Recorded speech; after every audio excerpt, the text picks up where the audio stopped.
আমাকে মেরে ফেলার উদ্দেশ্যে এরা হামলা করেছিল, অ্যাটেম্প টু মার্ডার। পুলিশের গাড়ি সামনে পেছনে, অথচ গাড়িতে আমার উপরে হামলা করে আমার গাড়ির কাঁচ ভেঙে দেয়, আমার পেছনে এই জায়গায় লাগে। আমার সাথে 6-7 জন যারা ছিল তারা প্রায় 6 জন আহত।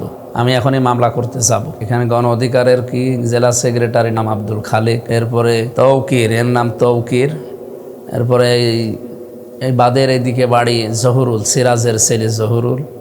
আমি সবাইকে তো চিনি না, এরকম কিছু যাদের চিনি তারা এদের নাম মেনশন করে আমি আজকে হত্যা মামলা দেব। আমাকে মেরে ফেলার উদ্দেশ্যে এরা হামলা করেছিল, অ্যাটেম্প টু মার্ডার।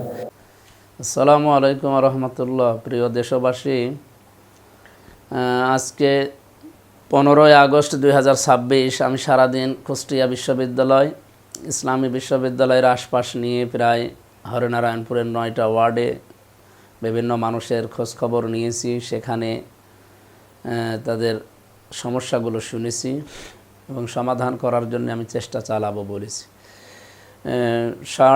সন্ধ্যা 6:30টার দিকে আমি ওখান থেকে আসি। 6 রাস্তার মোড়ে আসার পরে শুনি গণ অধিকার পরিষদ নামে প্রায় 12-13 জন লোক এখানে মিছিল করছে। আমাদের নামে উস্কানিমূলক কথা বলা, গালি দেওয়া, বাবা মা তুলে বিভিন্ন রকমের কথা বলছিল। আমি প্রথমে এসে থানায় ঢুকে থানাতে ওসি সাহেবকে, সেকেন্ড ওসিকে নিয়ে আমার গাড়ির সামনে পেছনে ওনাদেরকে সাথে নিয়ে আসলাম। 6 রাস্তার মোড়ে আসতে আসতেই পুলিশের গাড়ি সামনে পেছনে, অথচ গাড়িতে আমার উপরে হামলা করে আমার গাড়ির কাঁচ ভেঙে দেয়, আমার পেছনে এই জায়গায় লাগে। আমার সাথে 6-7 জন যারা ছিল তারা প্রায় 6 জন আহত। তারা এখন হাসপাতালে আছে, সবাই ভর্তি আছে, আমি এই ভিডিও কলে দেখলাম। আর আমার চাচা ছিল, চাচাতো চাচা, ওর পায়ে আঘাত লেগেছে, পা দিয়ে রক্ত ঝরছিল, ওটা মনে হয় এখন ব্যান্ডেজ করে দিয়েছে। বাকি তাৎক্ষণিক জেলা জামাত মনে হয় বিক্ষোভ মিছিল বের করার কথা বলছিল। পুলিশের ভূমিকা আমি সেরকম পাইনি, পুলিশ নীরব ভূমিকায় ছিল।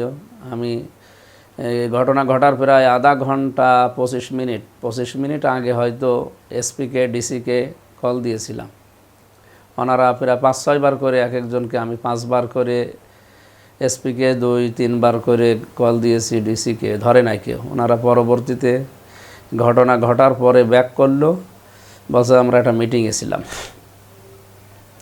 আমি রেঞ্জ ডিআইজিকেও কল দিয়েছি, প্রধানমন্ত্রীর বিশেষ সহকারীকে কল দিয়েছি,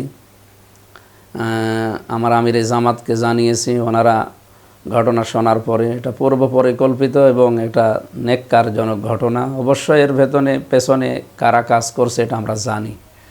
যারা দেশকে অস্থিতিশীল করার জন্য চেষ্টায় আছেন, এর পরিণতি কিন্তু ভালো হবে না আপনাদের। আমি মামলা করব এখন। আমি খাবার শেষ করে লোকজন নিয়ে আমি মামলা করব। এদের কয়েকজনেরকে তো আমি সামনাসামনি দেখেছি, যারা ইট মেরেছে, যারা আমার গাড়ির সামনে কাঁচ ভেঙেছে, আমি এদের দেখেছি। এখানে গণ অধিকারের কি জেলা সেক্রেটারি নাকি যেন নাম আব্দুল খালেক, এরপরে তৌকির, এর নাম তৌকির, এরপরে এই বাদের এদিকে বাড়ি জহুরুল, সিরাজের ছেলে জহুরুল। আমি সবাইকে তো চিনি না, এরকম কিছু যাদের চিনি তারা এদের নাম মেনশন করে আমি আজকে হত্যা মামলা দেব। আমাকে মেরে ফেলার উদ্দেশ্যে এরা হামলা করেছিল, অ্যাটেম্প টু মার্ডার।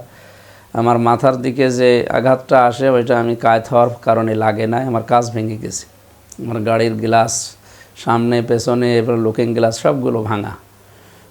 ড্রাইভার ওখানে নেমে সেভ করতে যায়, আমি তখন গাড়ি ড্রাইভ করে নিয়ে চলে আসি। এরপরেই মারামারি শুরু হয়। আমি এটা প্রশাসনের কাছে, দেশের যারা দায়িত্বে আছেন তাদের কাছে এই মামলার ভার তো দেব, মামলা তো করব এবং এর সুষ্ঠু বিচার দাবি করছি। এভাবে চললে আপনারাও নিরাপদে থাকতে পারবেন না। সবাই দোয়া করেন আমাদের জন্যে। আমরা নিরাপদের শহর চাই কুষ্টিয়াকে। আর যারা ইন্ধন দিচ্ছেন এর পেছনে তারা সাবধান হয়ে যান। এখানে মূল বিষয় হচ্ছে দেশের যে সমস্ত বিষয় নিয়ে ক্রাইসিস চলছে, বিশেষ করে এখন বিদ্যুৎ নেই, গ্যাস নেই, তেল নেই, সার নেই, এই নিয়ে মানুষ এখন দিশেহারা।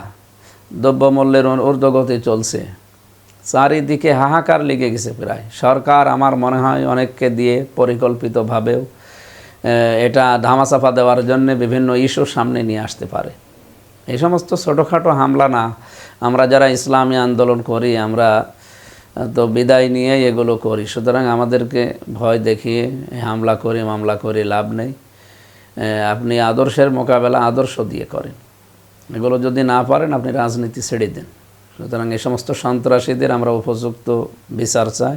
আমি এখনই মামলা করতে যাব, অ্যাটেন্ড টু মার্ডার এবং আমার গাড়ি ভাঙচুর করা, আমার 6 জন কর্মীকে আহত করা, আমাকে মেরে ফেলার উদ্দেশ্যে যারা এগুলো করেছে আমি তাদের নামে মামলা দেব।